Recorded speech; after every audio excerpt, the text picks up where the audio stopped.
Before we begin, make sure you're alone. Close your eyes. Listen to the rain. Because every story has a heartbeat, and some refuse to stop. You're listening to Bloody Chapter. Like, share, and subscribe for more stories that haunt the mind long after the sound fades. Tonight's story: The Last Trick or Treat, where love checks in, but never leaves.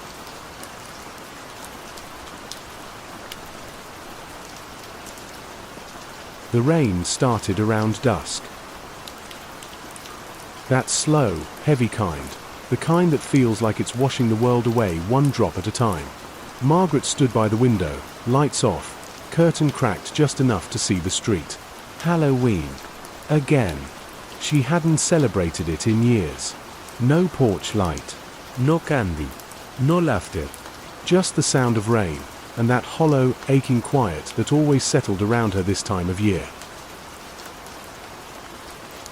Still, every October 31st, she found herself watching, waiting, because one year, a boy in a red raincoat had walked up her steps with a paper mask and a voice so small she barely heard his trick or treat. And she had said no. She'd told him to go home, because she wasn't doing Halloween anymore. He never made it home. The candle in the kitchen flickered as thunder rolled. Margaret turned away from the window, telling herself to stop thinking about it, to stop expecting anything, when she heard it. 3 soft knocks. Right on her door. She froze. No one ever knocked here. No one should be out in that rain. Another knock, a little slower this time. She swallowed, heart trembling like the candle flame beside her. Who's there? She called. Silence. Only the rain, and that faint drip from the roof that always sounded like footsteps in the hallway. She almost laughed, almost convinced herself it was her imagination.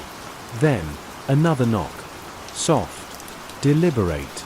3 beats, evenly spaced, like a memory she couldn't shake. Margaret stepped closer. The porch light had been dead for years, but through the glass, she could just barely make out a shadow. Small. Still.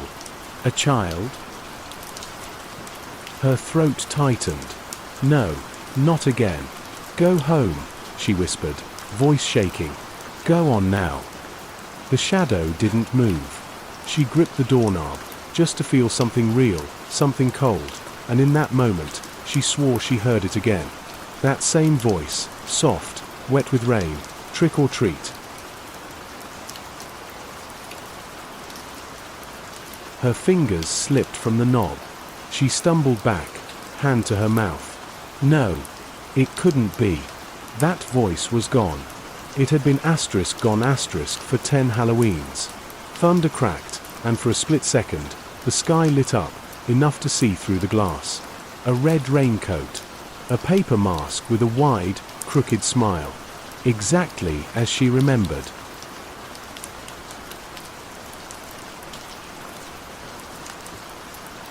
She didn't open the door that night. She couldn't. The figure stayed there, unmoving, until morning. And when the rain stopped, the porch was empty. But the footprints remained, small, wet prints leading nowhere.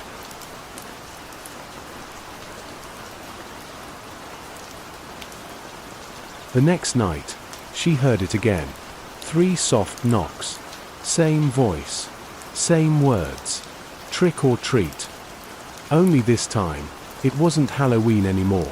Margaret didn't sleep that night. She sat in the old armchair, wrapped in her faded shawl, staring at the door like it might speak first. By morning, the footprints were gone. The rain had washed them away. But she knew, something had stood there. The day dragged on like a shadow that wouldn't move. She didn't eat, didn't answer the phone when her sister called, just waited for the light to fade, for the grey sky to sink into black again. By evening, she'd lit every candle she owned. The power lines in this part of town were useless when the weather turned. And tonight, The clouds looked heavier than ever. She moved through the house slowly, every floorboard whispering under her feet. Past the photos on the wall, family smiling in the glow of years that no longer existed. Past the empty hallway where laughter used to echo. And then, the sound again. 3 soft knocks. Same rhythm. Same patience. Her throat tightened. "Go away," she said. "Please. Go home." But it didn't answer. It never did. Until the wind shifted, and the voice slipped through the cracks again. "Trick or treat."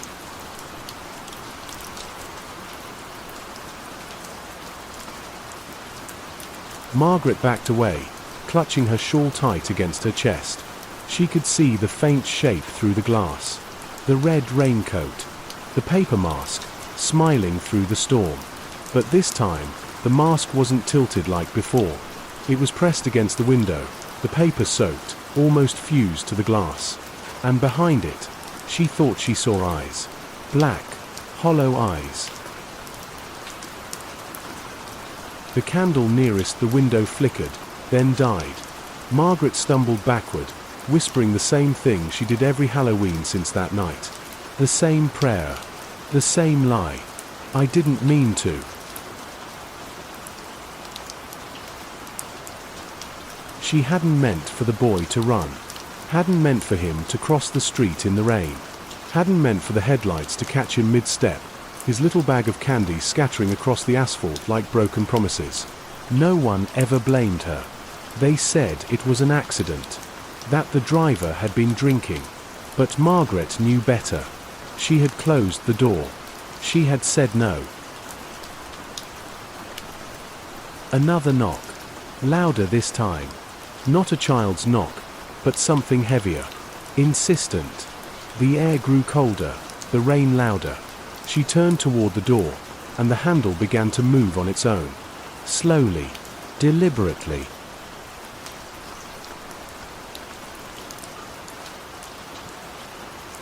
Margaret backed away, heart hammering, whispering the boy's name under her breath, a name she hadn't said in 10 years. "Eli. I'm sorry, kropka." The door creaked open. A gust of rain swept through the room, candles snuffing out one by one. In the darkness, she heard a sound she'd forgotten how to breathe through, a quiet child's sob, right in front of her. And then, the voice again. Fainter. Closer. "Why didn't you open the door, Miss Margaret?"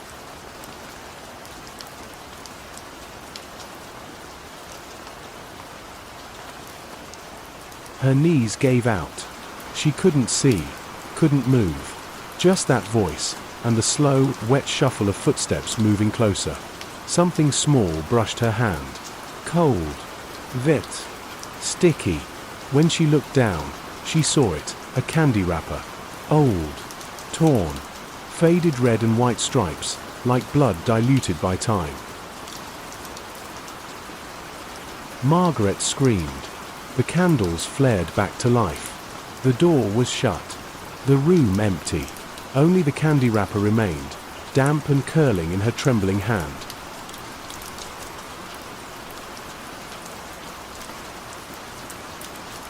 That night, she sat back in the armchair, staring at the door again. Too afraid to speak. Too ashamed to pray. And as the clock struck midnight, she heard one more sound, tiny footsteps circling the house, slow and careful. Like something was looking for another way in. The wind finally stopped around 3 a.m. For the first time in hours, the rain faded into silence, that awful kind of silence that makes you realize how loud your heart actually is. Margaret sat in the armchair, half asleep, the candy wrapper still clutched in her hand. She thought she heard whispering once or twice, maybe the house settling, maybe memory breathing. Then, the whisper came again. Clear. Close. "It's still raining, Miss Margaret." She lifted her head. Every candle in the room was burning again. And standing by the door was the boy, Eli. He looked exactly as she remembered, red raincoat dripping, paper mask crooked, small hands clutching a torn candy bag. Water pooled at his feet, spreading slow across the floorboards. "Eli," she said, her voice breaking, "you shouldn't be here." He tilted his head, the mask bending slightly with the motion. When he spoke, the sound was thin, like air leaking through paper. "You said you weren't doing Halloween anymore." Tears blurred her vision. "I didn't mean it, sweetheart. I was angry, at everything, at myself." He took a step forward. The wood creaked under invisible weight. "You shut the door." "I know. You watched me run." "I know. You didn't call my name." "I asterisk no star." Her voice cracked open on the last word. Eli stood still for a long time. Then, gently, he reached into his candy bag and held out a single piece. A red and white peppermint. The same kind he'd offered her all those years ago. She reached out, trembling. The candy was dry, warm. And when she looked up again, the boy was gone. Only the raincoat remained, folded neatly on the floor.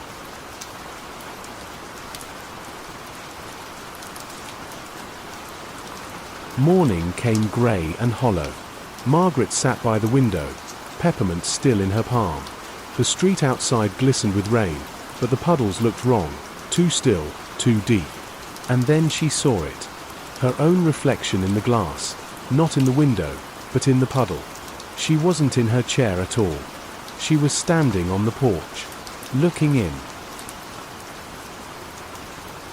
Inside, the armchair was empty, the house dark. A small red raincoat hung on the back of the door. Her hand pressed to the window, but there was no sound, no knock, no warmth. Only the echo of her own voice, faint and far away, trick or treat. Rain has a way of remembering what we try to forget. Sometimes it carries voices. Sometimes it carries guilt. And sometimes it carries us. You've just heard the last Trick or Treat, a Bloody Chapter Halloween story.